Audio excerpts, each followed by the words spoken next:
So yeah, as I said, I basically start with the rhythm section, and what I normally do is um, using the sound of the Dr. Groove with the MPC through the MPC. So the MPC is commanding the Dr. Groove.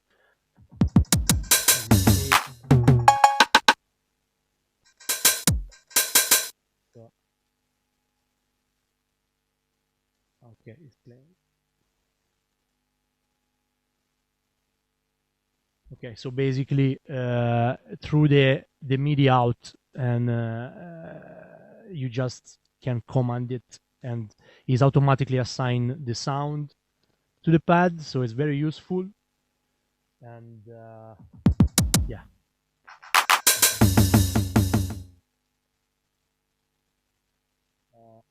Yeah, MPC is cool, but you know, if you are an MPC user, you know that it takes time always to set it up and kind of make it work nicely.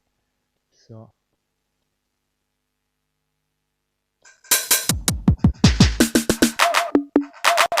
okay.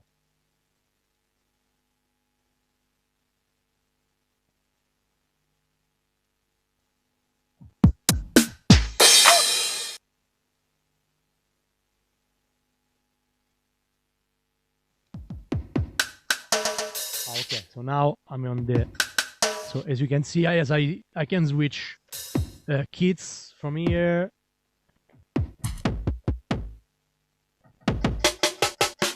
And the cool thing of the Dr. Groove is that it has like thousands of kits, and it also has what I like it's that it has these typical like trip hop sounds from the 90s, and also it has obviously also the 909, the 808. It doesn't sound the same obviously, but it sounds good in its own way. It's like crispy and dirty. And so for example, let's go on the 909.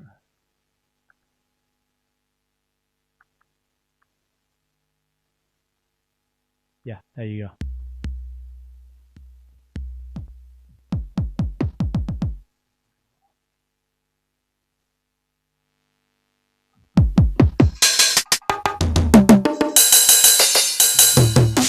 Pretty sick.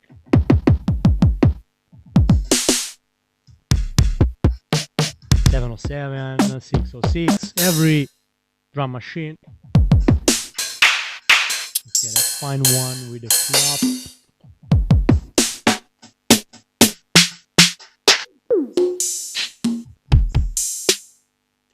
Okay. I'm gonna just lay down a bit now, just to show you the way I start to lay down ideas, and then I can also change the sounds afterwards. So it's kind of good. Okay. So let's say normally I produce in a range of BPM which goes from 126 to 130. Release recently, I'm doing fast stuff because I'm very into 90s house, and I'm also very into garage, so I try to blend the two things. So 90s house normally it's running to 124, 125 BPM, and garage, you know, is like 130, 132 BPM. It's kind of, you know, I like to blend these two styles. So what I do, I just give the clock from Ableton, and it's running through the 08, the RD8, giving the clock to the MPC, and MPC is controlling Dr. Groove. So I normally work on 4 bars, and what I do is I try to find a groove, a full groove in the beginning, and then I record it track by track, because in the MPC you can record it on separate tracks, obviously. So I'd rather have the kick on his own, the clap on his own, the hi-hat on his own, and so on. So yeah, as I said, I will start laying down a basic groove, and then when I'm happy with it, I record it track by track, so like kick separate and so on. There you go. It's a bit too late in the sound. Okay.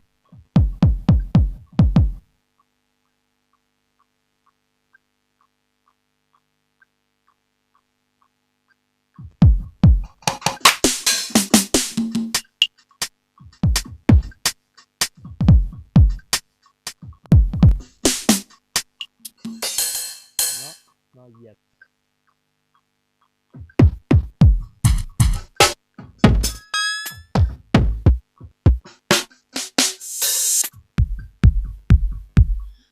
Okay, let's say I wanna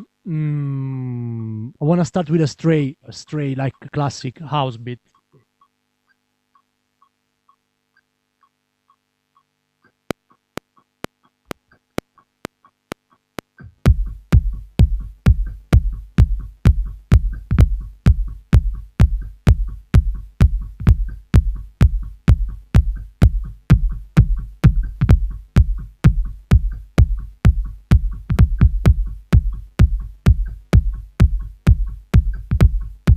Okay, so now I have the kick.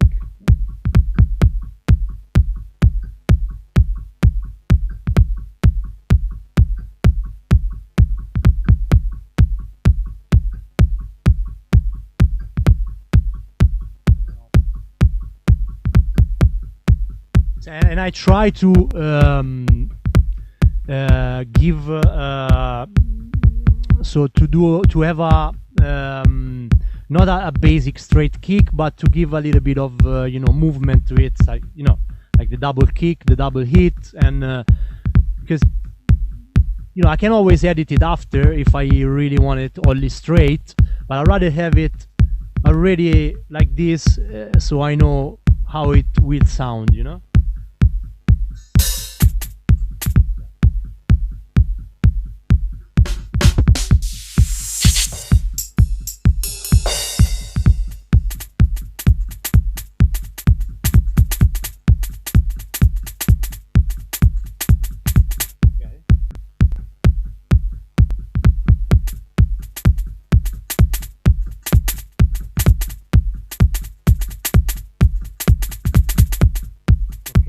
Then I go obviously with a hi-hat. In this case it's like I will change the sound after, but it gives me an idea of how the groove roll,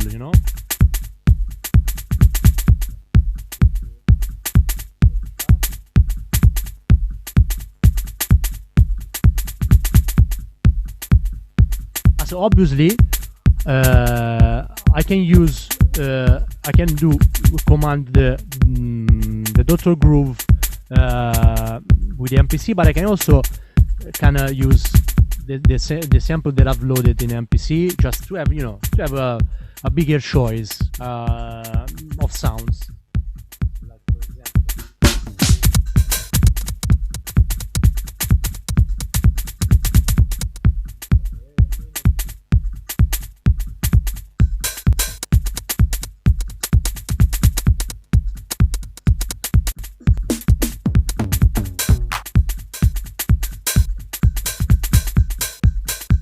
Just go with a classic off hi-hat, which recently I don't really, because it's like I'm a bit fed up with it.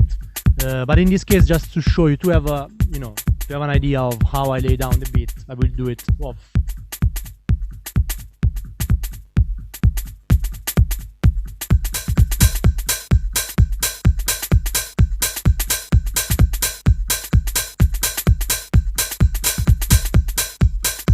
Okay.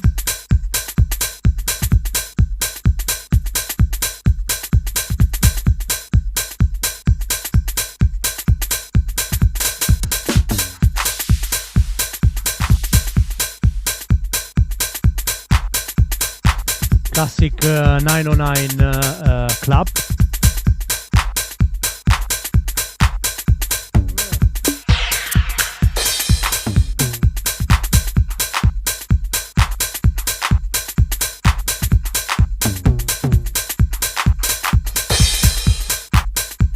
Yeah, let's say I don't wanna have it straight now. I wanna have it kind of, you know, the second hit, like move it like before the kick. So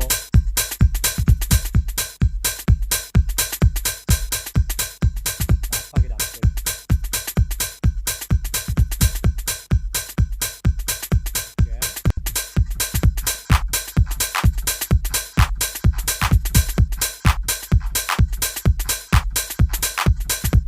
Okay. Sounds decent already. So let's say now we put a straight snare. Yes.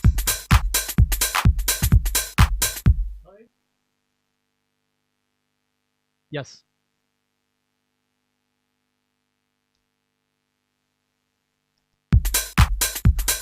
It's all right. Better. So as I said, let's go for a snare. Okay, classic 909.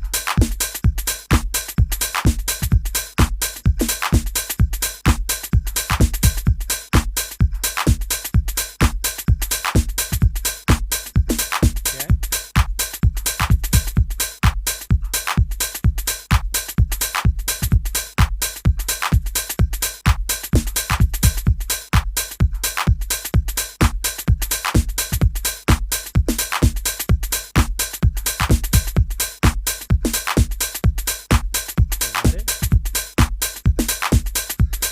Okay, let's see. So I have a bass to start, which is also good. It's kind of cool. And I'm using both of machines, both the power of both machines. Normally, I have the swing of the MPC set on 65%, which gives this, you know, classic kind of house swing.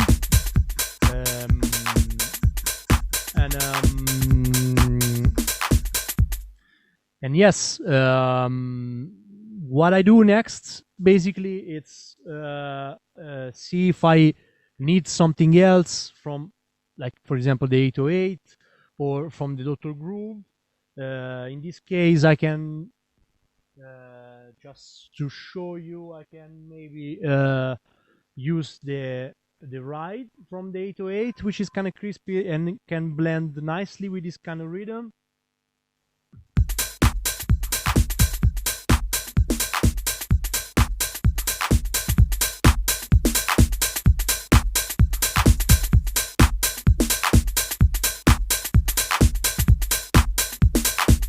We go for our off ride.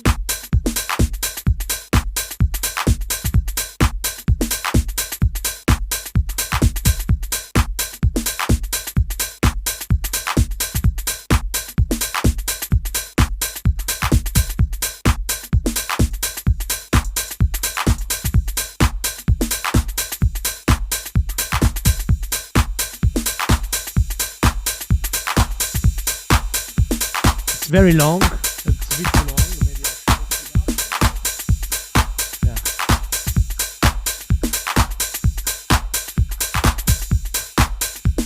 Okay, so now I have everything on separate tracks. So, for example, I can start muting and playing around with the track mute on the MPC.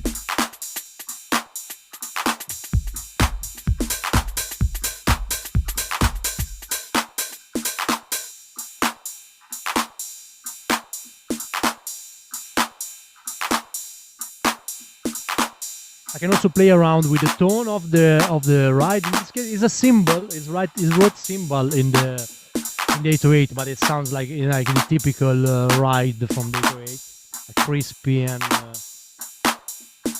brilliant.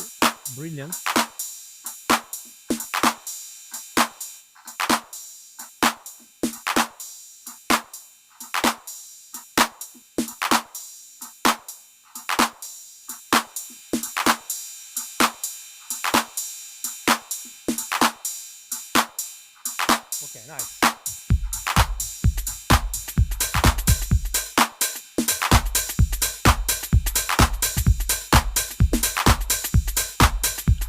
Okay, cool.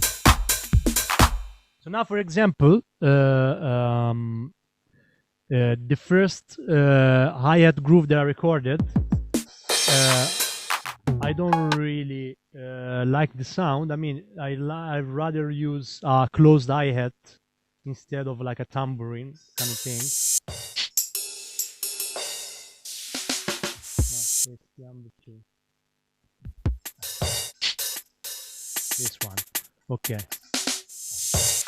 And this I will have to do it through the Dr. Groove because it's coming from Dr. Groove. Okay, there you go.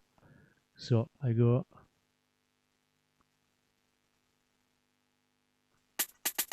And I change this. Okay. Let's see.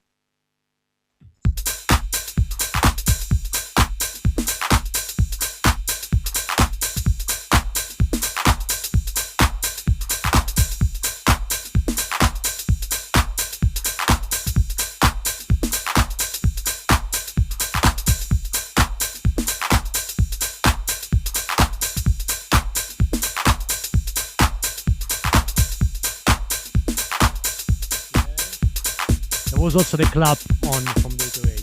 It was kind of cool actually, but maybe it makes the beat a bit too heavy. So I'd rather have all the sounds, the right space for all the sounds. At least in the beginning, and then if I have to add something, I have room to add all the stuff.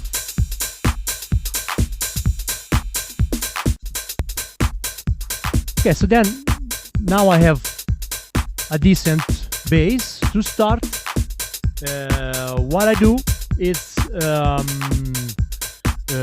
or go directly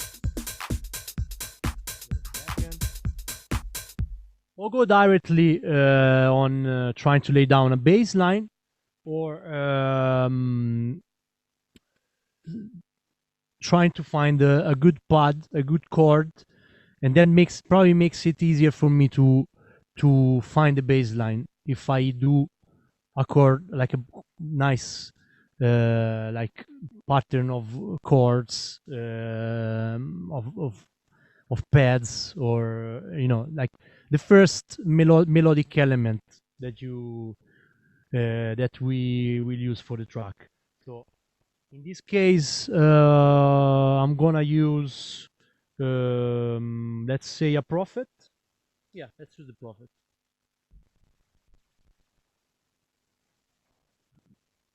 So as you can see, I have everything set up.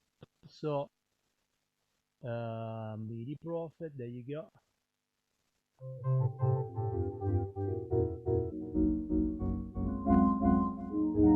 So I'm not a keyboard player. I don't know anything.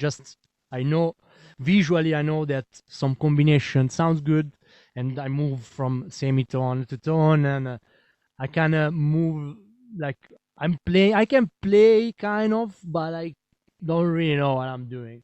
So I'm just, you know, if it comes to drums, I know, and I studied, and I did it for a long time. But when it comes to keyboard, it's like I just basically do random stuff. I know visually that some stuff works good together. Of course, the black keys are the first choice, but then from the black keys, I can like move from semitone or tone, or like the fifth down or the fifth up, and then I know that I can have choices, also to create a sort of chord progression, um, with the limited knowledge that I have, obviously. And so, sorry guys, I moved the camera. Is a bit annoying, but at least you can see. So okay, so let's see. Obviously, I mean, there is a trick that I always use. I'm sure everyone is using it. I use a chord generator, obviously, and it's kind of work for me. but for this case, I want to try to make it without it. So let's see. Let's have the beat underneath.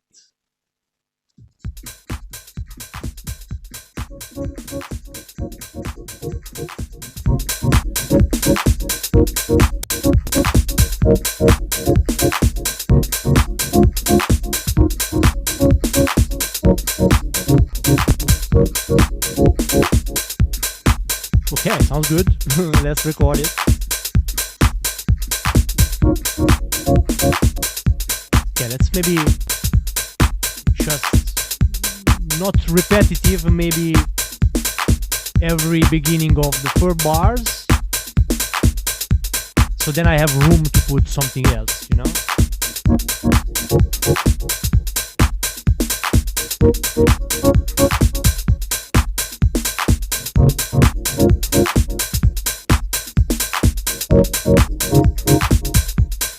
Okay, sounds good. So as you may know, Ableton has this, function, the capture MIDI function, which is basically auto-recording the things. It's like a lifesaver. And because sometimes you record stuff is dope, and you play stuff and it's dope, but you just forgot to click record, and it gets lost. But with the Ableton 10, it was actually, I was like super happy with it. I just need to figure out which one is the right one.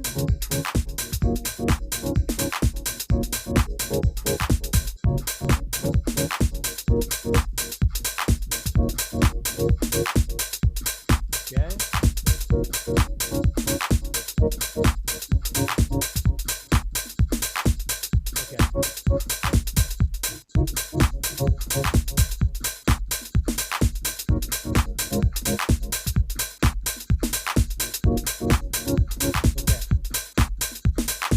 Okay, now it should work.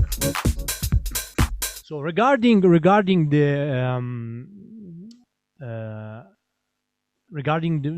quantize function, I use it a lot, obviously, because sometimes things are not like in the right groove, and it's very useful.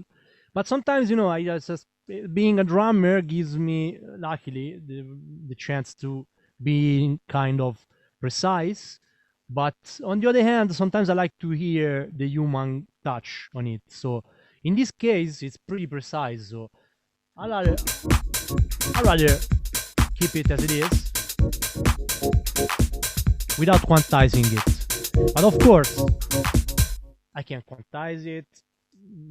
Like, Ableton gives you this possibility, like endless possibility as well, like a lot of grooves, like MPC grooves, or the regular ones. I usually, when I want to have something that sounds kind of swingy, so this is a cool trick that I use. So I quantize on 16, which is the straight one, So now it's kind of straight, but then what I do, I go and put the timing all up, and this create a sort of swing, which is not the 16T. It's different. It's slightly different. It's more kind of. It sounds different, slightly different, but I prefer it to the 16T, to be honest. Okay, you obviously you can can give the amount of timing that you want. So adjusting the you can adjust the groove in this way, and it's very useful. It's very cool. Okay, let's keep it like this. So let's say I like the sound. Let's see if I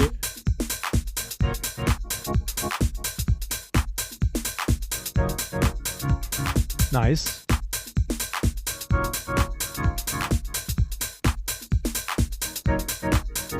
Okay.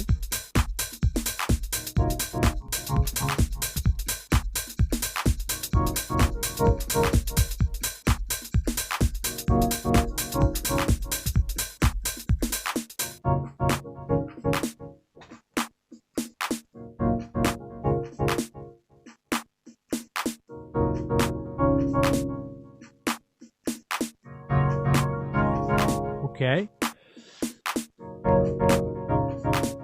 So of course, when I have the pattern ready, I try to work on the cutoff, on the resonance, to find the right sound, the sound that I think it feels good, and when I find it, then I start also using the release and try to hear it, how it sounds. If I want to create, when I'm on the arrangement, if I want to create dynamic, and so what I'm gonna do after is recording this and recording the short one, and in another clip recording it like with a sort of manual automation on the release. Okay, let's do it now.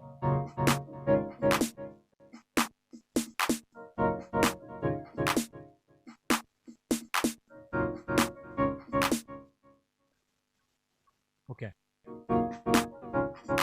Okay, now we go with the straight one.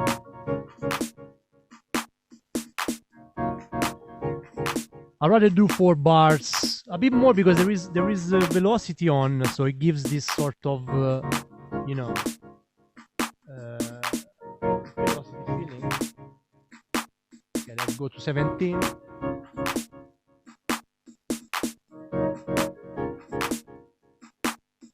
Right. So now what I'm gonna do, I'm gonna record another clip where I'm gonna work the release.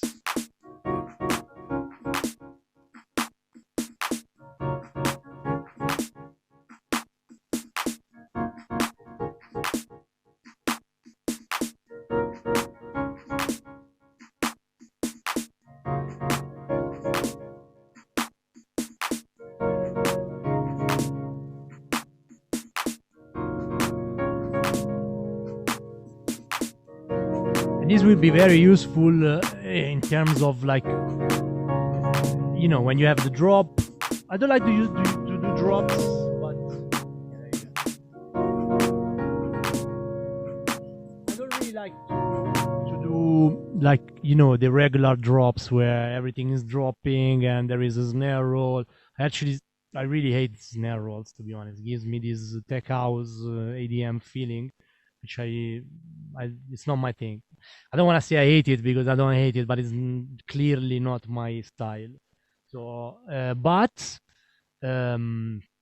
what I like to hear the dynamic on the rhythm, without necessarily dropping everything out.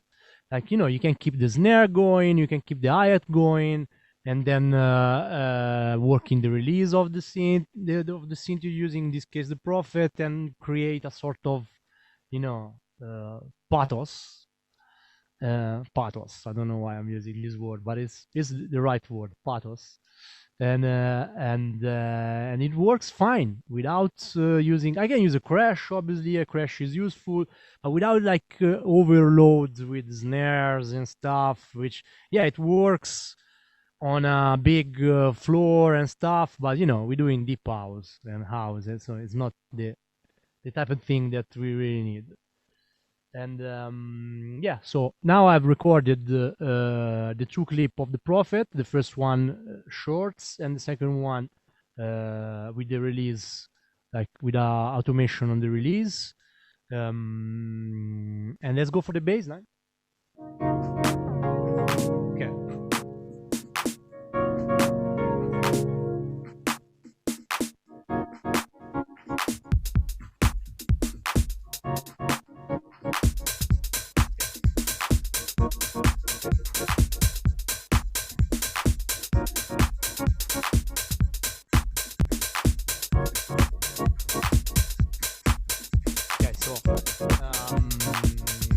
In this case, I'm gonna use the bass station.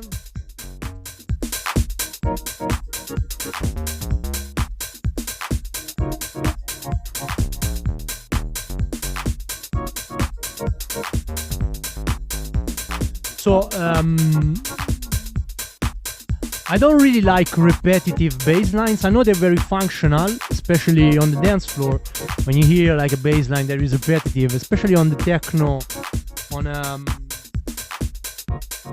techno track, or like you know, you don't want to hear too much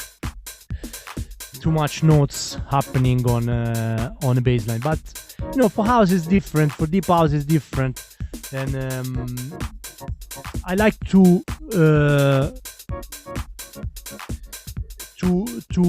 hear the melody of the bass line. So you know, sometimes I also do loopy stuff in terms of bass line, but you know, I get bored. I want to hear the, you know, some like a bass line moving, you know, like I wanna, like for example, like a bass player playing, you know, like he does a lot of ghosts, a lot of stuff. So I wanna have that feeling, you know, to have like a sort of real bass player. So yeah, let's try to lay down something. I know that I use mostly black keys, so it's gonna be fine to find a cool bass line on it. So,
we have one.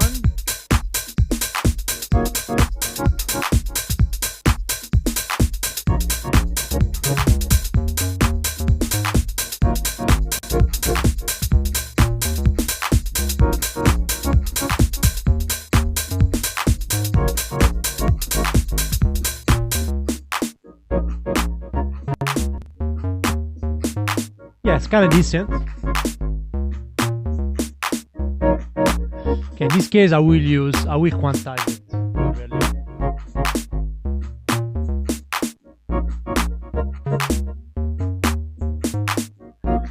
Okay, let's see the sound. I like it to be a bit more bassy.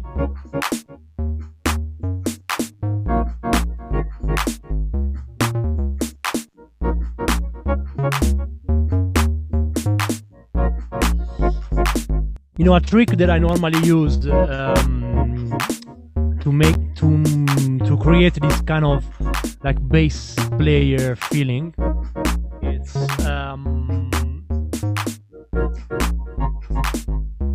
I use the wait 1 second.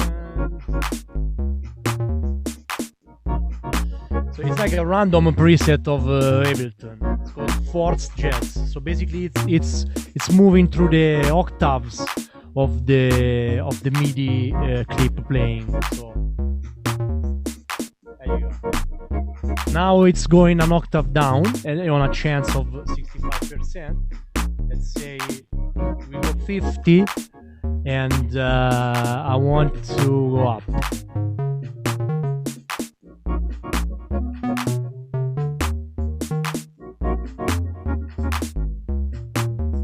And I put the scale on 7. The choice is goes okay 1 because if you do go 2 is then it goes 2 up. So it needs to stay like a baseline. Yeah, the chance we can go down even more, like it has to happen once in a while, you know.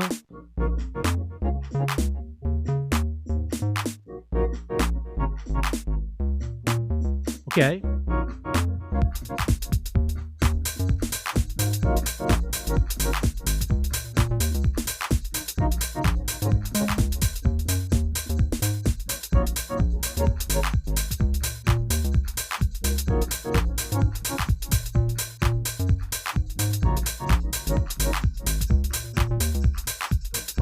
So in this case, what I also do is like I keep a clip where there is no random plugin, there is no this randomizer thing is not, it's not kind of working. So I have it like a plain one, the way I played it, and then I record another clip where it does it. So it's already, you basically already generating a sort of movement in the bass line, and it doesn't stay the same the whole track, and it doesn't go and play weird notes. It stays in the range of note that you played. Of course, this you need to set it up here on the scale. If you want the octave up feeling, you go 12. If you want the seventh feeling, you go 7. You can go fifth as well. It has to fit obviously on the also on the pad melodies, the other kind of melodies that are playing underneath. So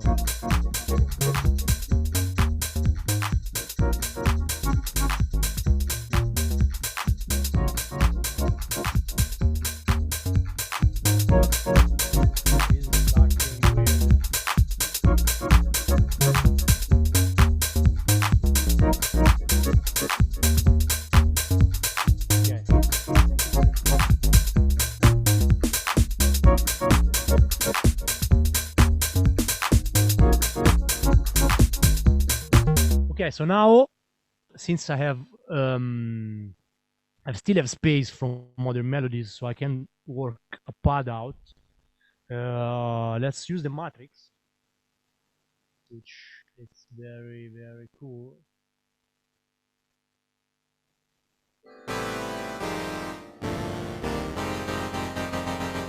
Okay, in this case I use the chord generator, but let's not use it for today.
what I've done now, so instead of making it start from the beginning of the 4 bars, I move the start, so it's kind of now it's kind of sounding like there is the first part doing a thing, and this is the response to that.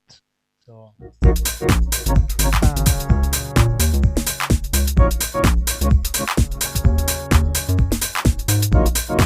the sound could be better.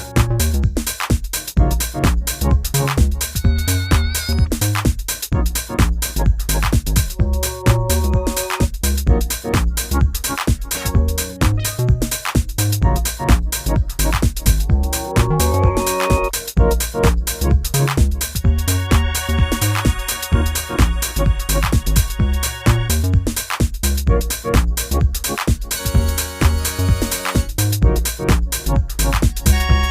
no, go back to